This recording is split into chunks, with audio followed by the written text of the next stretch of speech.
menghadap ke belakang tembok, dikelilingi penghalang, dikelilingi masalah, tidak ada jalan keluar. Terkadang kita berhadapan dengan situasi seperti itu. Sepertinya tidak ada jalan keluar. Sepertinya semua jalan buntu. Tetapi jangan lupa, ketika kita menghadapi jalan buntu dalam dunia ini, masih ada jalan ke atas, yaitu Tuhan. Karena Dia adalah jalan keluar bagi kita. Shalom Bapak Ibu dikasihi Tuhan, salam sehat selalu dalam kasih dan anugerah Tuhan kita Yesus yang mengasihi kita semua. Haleluya.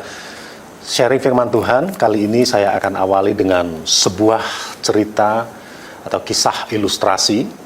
Ada juga yang mengatakannya cerita motivasi.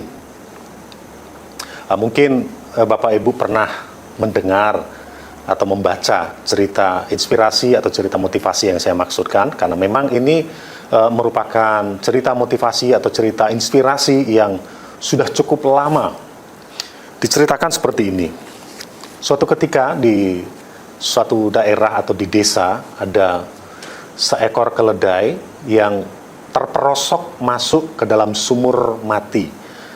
Artinya, atau pengertian dari sumur mati ini adalah sumur yang tidak lagi berfungsi sebagaimana mestinya. Nah, ketika si sang keledai ini terjerumus atau terperosok masuk ke dalam sumur tersebut, dan ketika sang pemilik mengetahui bahwa keledainya masuk terperosok ke dalam sumur tersebut, ada rencana tersendiri, ada rencana dari si pemilik keledai ini untuk mengubur atau menanam saja si keledai tersebut dengan alasan yang pertama, sumur sudah memang seharusnya ditutup karena sudah tidak berfungsi sebagaimana mestinya lagi, karena dikhawatirkan akan membahayakan bagi orang yang lewat.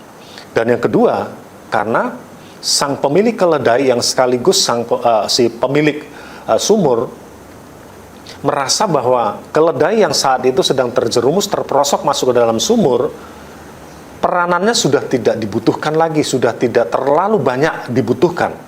Sehingga niat untuk atau rencana untuk mengubur hidup-hidup keledai tersebut terbersit di benak si pemilik keledai pada saat itu. Singkatnya, dia meminta bantuan dari para tetangga yang ada di sekitarnya pada saat itu, dan para tetangga bersiap untuk mengubur. Mereka mengambil skop untuk dimasukkan ke dalam sumur dengan tujuan menimbun. Nah, anehnya setiap sekopan tanah yang mengenai tubuh dari keledai, si keledai ini menggerak-gerakkan tubuhnya untuk menghindari atau dengan tujuan supaya tanah yang ada pada tubuhnya itu terjatuh ke bawah. Nah, seperti itu dia lakukan setiap sekopan tanah, sekopan demi sekopan yang mengenai tubuhnya, keledai itu selalu menggerak-gerakkan tubuhnya. Sehingga singkat cerita, sampai sumur ini tertimbun setengah.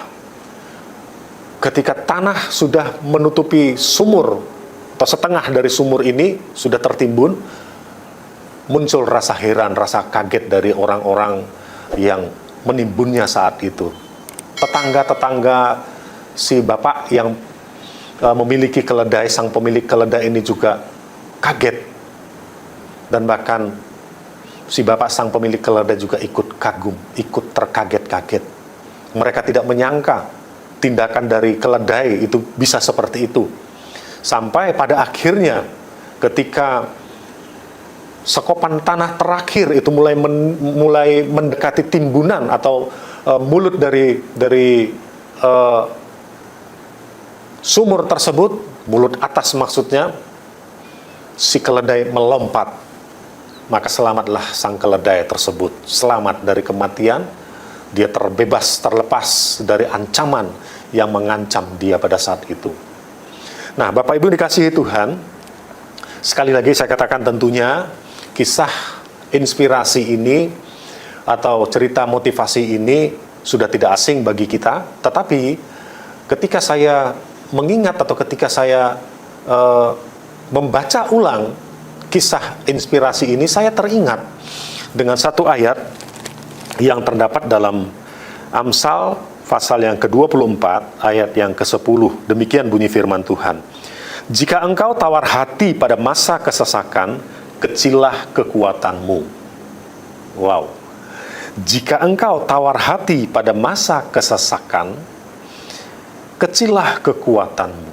Kalau kita melihat tadi apa yang dialami sang keledai, ini memang hewan, tetapi kita bisa belajar dari cerita inspirasi ini. Entah ini kisah nyata atau entah ini hanya hasil dari imajinasi seseorang, tetapi yang jelas ada hal yang bisa kita pelajari dari kisah atau cerita inspirasi tersebut. Si keledai atau sang keledai tadi, ketika dia berhadapan dengan kesesakan, ketika dia mengalami kesesakan, dia tidak tawar hati, tetapi dia menghadapi masa-masa sukar tersebut, kesesakan tersebut dengan kekuatan yang dia punya.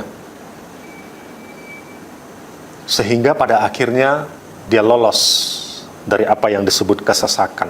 Setiap sekopan tanah itu merupakan ancaman tersendiri bagi dia. Itu merupakan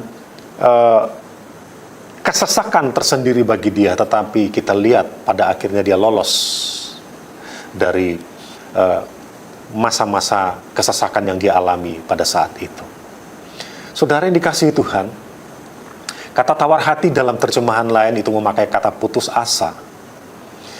Jika engkau putus asa pada masa kesesakan, kecillah kekuatanmu.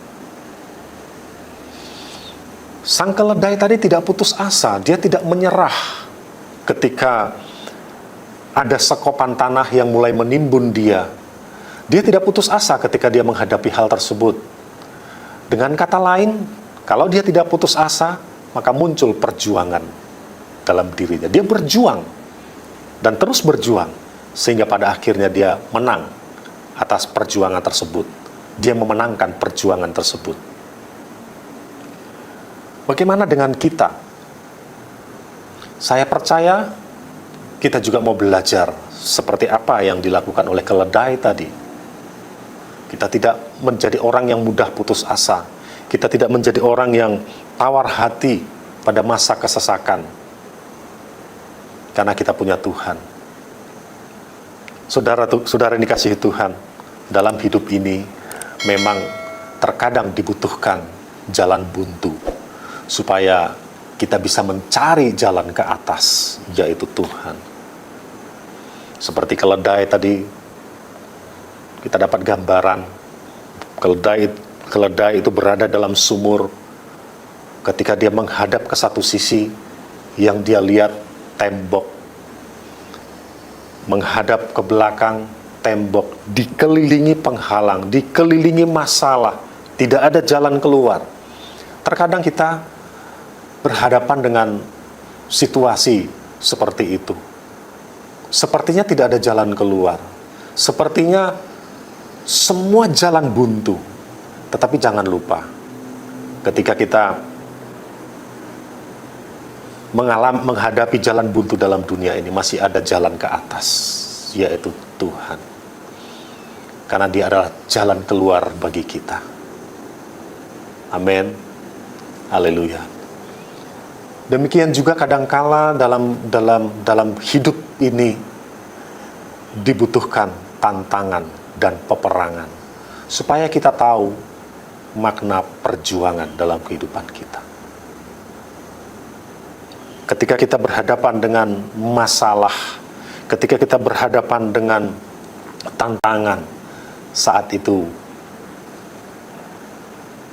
kita sedang belajar untuk mencari, merasakan makna perjuangan yang sesungguhnya dalam kehidupan kita. Dan terkadang juga dibutuhkan masalah. Atau dalam hidup kita ini terkadang kita butuh, bukan berarti kita mencari masalah, tetapi dibutuhkan masalah supaya kita bisa belajar cara mengatasi masalah. Tentunya kita percaya dalam menghadapi masalah, dalam mengatasi masalah, kita tidak boleh mengandalkan kekuatan kita sendiri. Kita butuh Tuhan melalui Roh Kudus-Nya yang sudah Dia taruh dalam kehidupan kita pribadi lepas pribadi. Dan ketika ada masalah datang dan bahkan mengelilingi hidup kita, saat itu kita harus belajar untuk mengatasi masalah dengan cara melibatkan Tuhan di dalamnya. Dan saya percaya ketika kita melibatkan Tuhan melalui Roh Kudus-Nya dalam kita menghadapi masalah, maka ada kekuatan ekstra yang kita alami dalam hidup ini. Haleluya. Oleh sebab itu, mari Bapak Ibu yang dikasihi Tuhan, dalam menghadapi hari demi hari yang terbentang di hadapan kita, jangan pernah tawar hati pada masa kesukaran atau kesesakan, tetapi tetaplah semangat di dalam Tuhan, karena Tuhan akan memberikan kekuatan, Tuhan akan memberikan jalan keluar kepada kita, orang yang percaya dan mengasihi Dia. Amin. Tuhan Yesus memberkati.